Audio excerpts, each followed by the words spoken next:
a Catholic church group from the Diocese of West Fargo, North Dakota, including 84 people. So there were 84 Catholics, went on this pilgrimage to the Holy Land. And when this savage attack by the demonic Hamas forces happened, they were stuck in Bethlehem, panicking, didn't know what to do, how to get out. And they were literally stuck. There was no way out. Airports were shut. Roadways were shut. The priest, I believe, leading group was Father Braun. He was making calls. He got a hold of the governor, the guy actually running for president.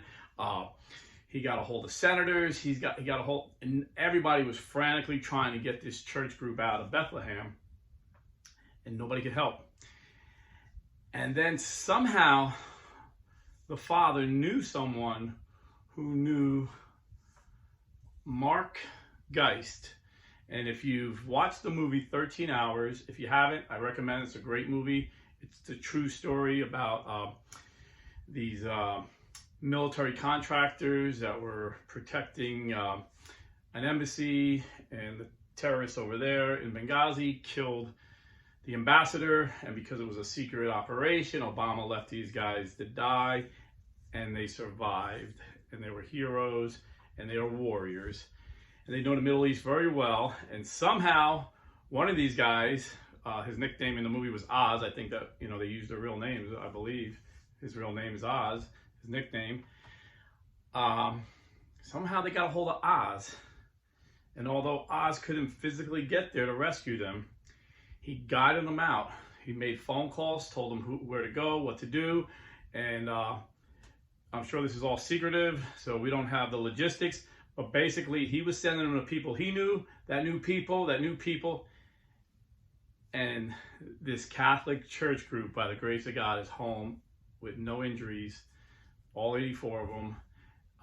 Praise the Lord. So it's a great story of American patriotism, how us Americans look out for each other, and how we have the greatest military in the world, and how, our military saves people. We liberate people. It's a reminder of that. We don't conquer people and rule them. So anyway, that's a great story. We should be proud and give thanks to the Lord that our Catholic brothers and sisters are home safe and sound, and be thankful we have the best trained military in the world on our side. But I want to talk about what's happening in Israel today.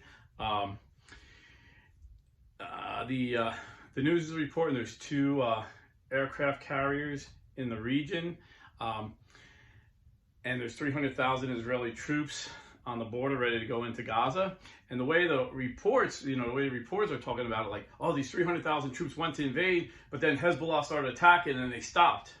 Like somehow Netanyahu was caught off guard. This is my opinion. Netanyahu knows exactly what he's doing. He was a special forces in, I forget what they call those guys, like Sayat Mayak or something, but they're equivalent to our Navy SEALs. And he was a special forces officer. He's a brilliant man. He has degrees from MIT and Harvard. He's been in war his whole life. Israel's always been attacked. The Jews are always attacked from the beginning of time. So this guy's a warrior. He wasn't caught off guard. He knew Hezbollah would do that in the north. So basically, the terrorists think Israel's going to send most of their troops into Gaza in the south, and Hezbollah is going to surprise attack them from the north. That's their plan. I'm sure Israel knew this, and this is why Americans are going there, because Israel is our key ally. Israel is the freest place in the Middle East. There's no other place in the Middle East that a Muslim could be freer. There's no other place a Jew or a Christian could be freer. So they have always had our back, and we have their back. Now, the reality of it is, Joe Biden is like the fireman who starts the fire and then tries to put it out. He started this fire in the Middle East. There would still be peace in the Middle East if Trump was president. Trump had 4 peace agreements, and it was no accident that this wasn't going on. You see, because Trump put the smartest people around him. He probably had the smartest administration in my lifetime. And they told him, Iran is the #1 sponsor of terrorists. Iran's giving the money to Hamas. Iran's giving the money to Hezbollah. So he's like, well, why are we giving money to Iran? See, Obama was giving hundreds of millions of dollars. Remember that pallet of cash he gave him in the middle of the night? Because he wanted to appease Iran. He wanted to be friends with Iran. He thought that if he was friends with Iran, they would be nice. But they just kept taking the money and giving it to terrorists. And Biden, Trump ended that. And then his advisors said, well, they can still get money on their own because they sell oil, and we're dependent on them, so we're kind of stuck. And he said, well, we'll be dependent on them no more. And he made America energy independent, and the price of oil went down to like $30 a gallon, and we broke them. Iran, and we put sanctions that no one could buy oil from. Anybody that wanted to do business with us couldn't buy oil from Iran. So Iran was selling about 300 barrels of oil a day, and only getting like $30 a barrel. Biden comes in, lifts those sanctions, makes us dependent on them again, shuts down all our oil drilling and pipelines, and encourages these guys to drill more. And price of oil goes up to $90 a barrel, lifts the sanctions so they can sell it freely. And now Iran's selling about 3 million barrels of oil a day. So you can see how they're rich. And in addition to that, to make matters worse, Biden gave them $6 billion a couple weeks ago for 6 hostages. So, like Ronald Reagan said, what you reward will increase, what you penalize will decrease. So he just rewarded hostage taken. So now the terrorists know hostages are worth $1 billion each. So Biden is responsible for this war. Biden is responsible for emboldening Iran, giving them the money. Plus, when Trump found out that we were giving money to Hamas and he knew they were a terrorist organization, he cut that. Biden reinstated that. So not only are we giving money to Iran to give to Hamas and Hezbollah, but we're giving money straight to Hamas. So Biden is the fireman that started the fire and put it out. So it doesn't mean we shouldn't let him put it out. We should encourage him to put it out because he has a lot of anti-Semitic Democrats, especially the young ones, that hate Israel and they're mad at him, So we need to support him in this. So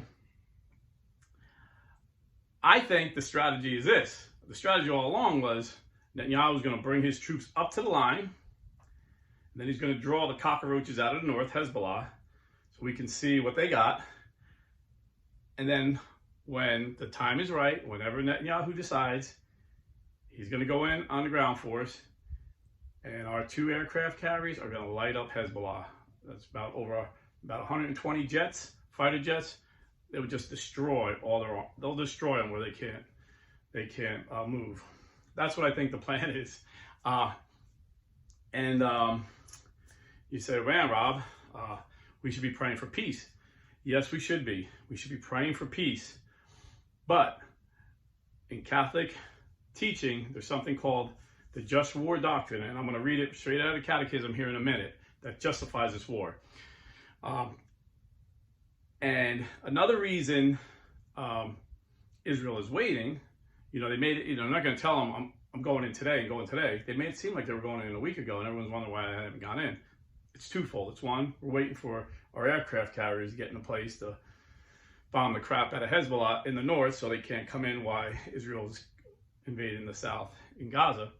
And number 2, unlike Hamas, that targets babies, that targets children, that targets women, Israel has our values. Hamas has ISIS values.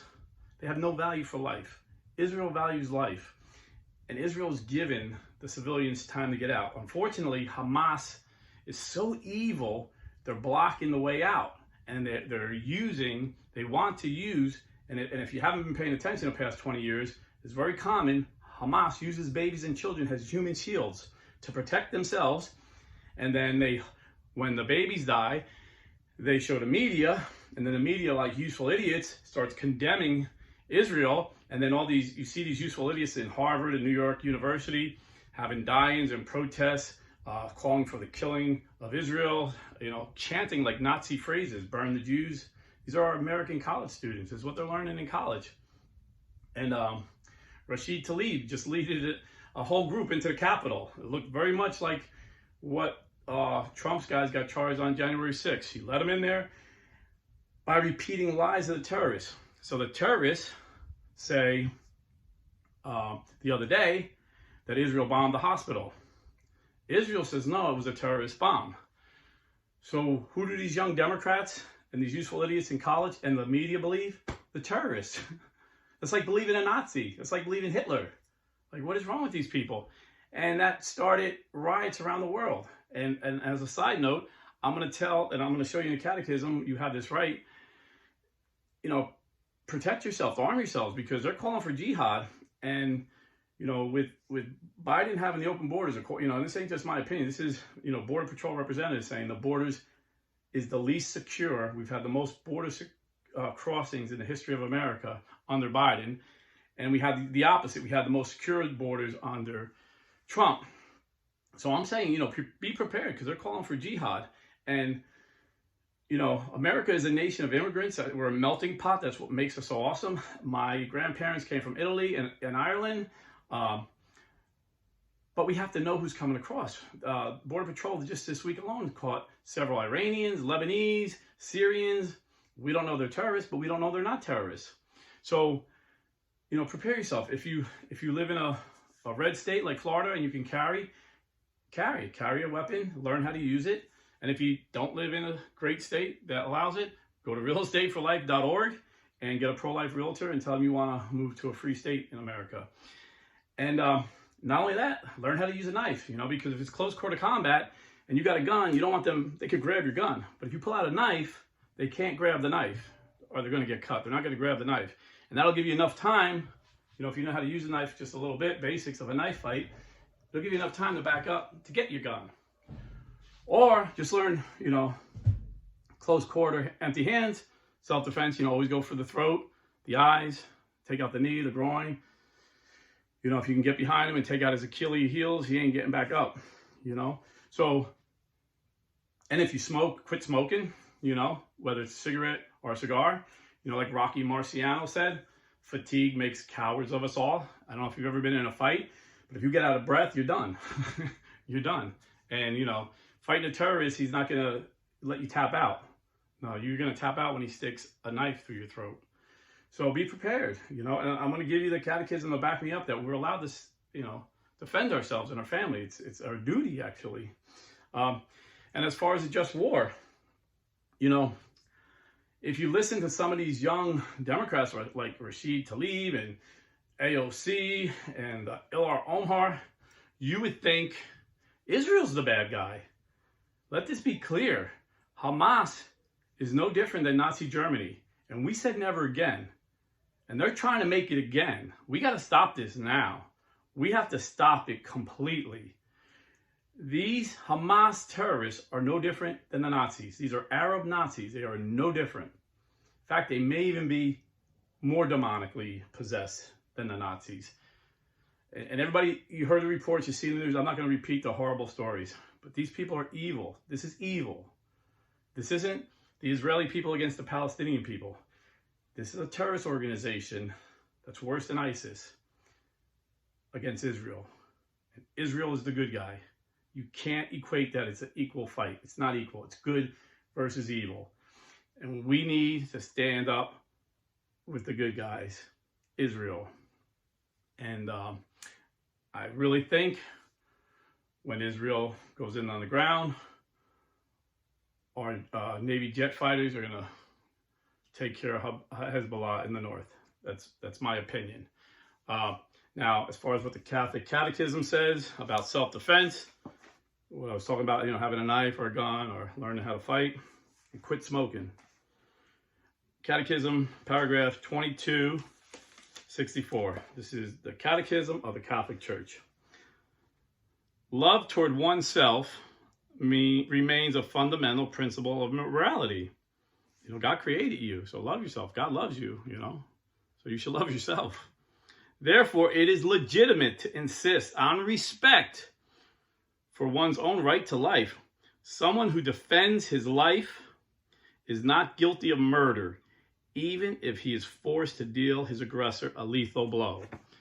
So, if somebody comes up to me and I know it's a terrorist, and I know I'm not going to be able to say, tap out, tap out. This ain't a fun fight like the UFC. This is life or death. You're playing for keeps. I'm going to go right for the Adam's apple. Then I'm going to step to the side and go take out his knee. Then I'm going to stomp on his Achilles heels. I'm not going to stop till this guy is stopped, because he will kill me if he has a chance.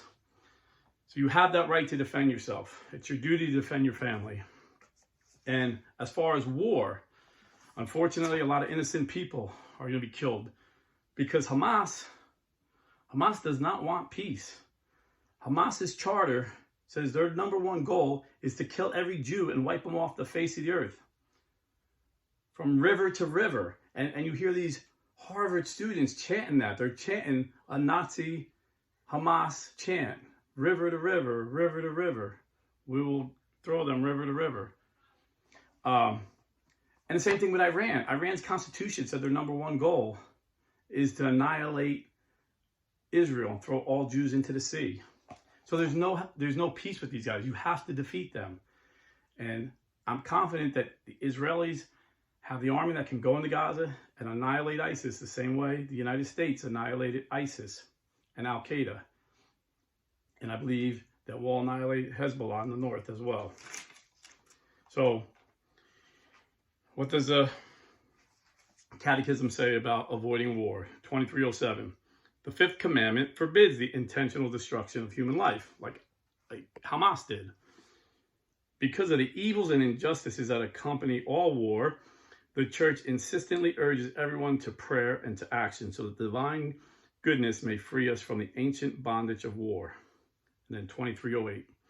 All citizens and all governments are obliged to work for the avoidance of war. And we had peace through strength with Donald Trump. He avoided war by not giving money to terrorists and by encouraging Saudi Arabia to work with Israel, gave them financial incentives to do it.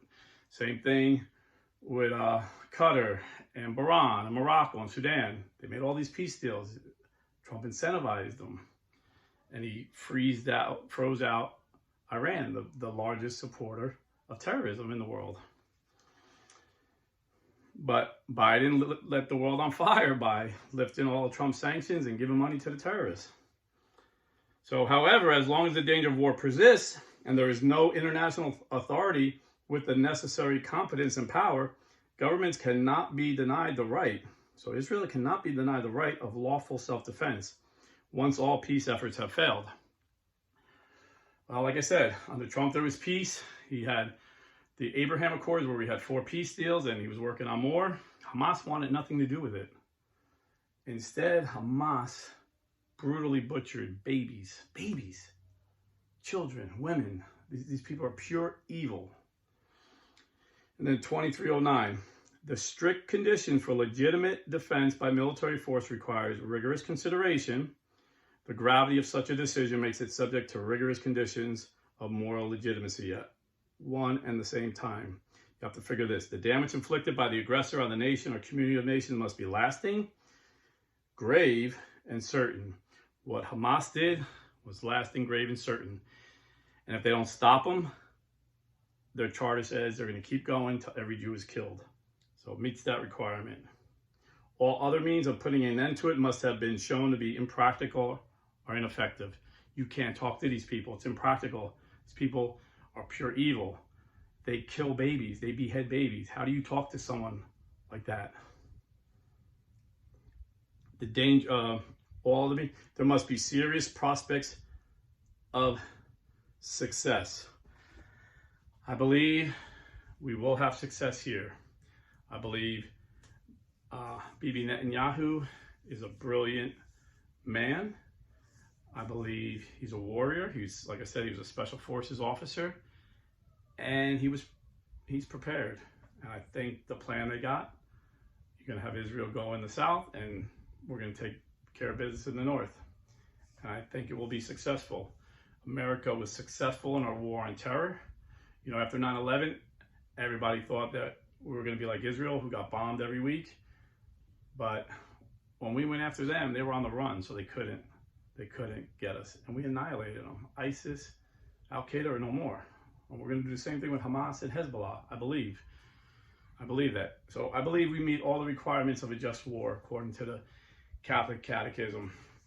But like I said, pray and be prepared, you know. Faith without works is dead, you know. A guy once said, you know, what do I do if I'm on a boat and it's sinking? Do I pray or do I row? Oh, you pray while you're rowing is the answer, you know.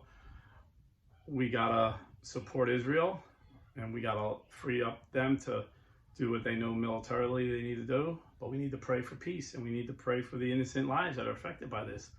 Unfortunately, because of Hamas evil's actions, a lot of innocent people are going to be hurt and killed. So it's not a good situation, but it's a situation that we have to deal with.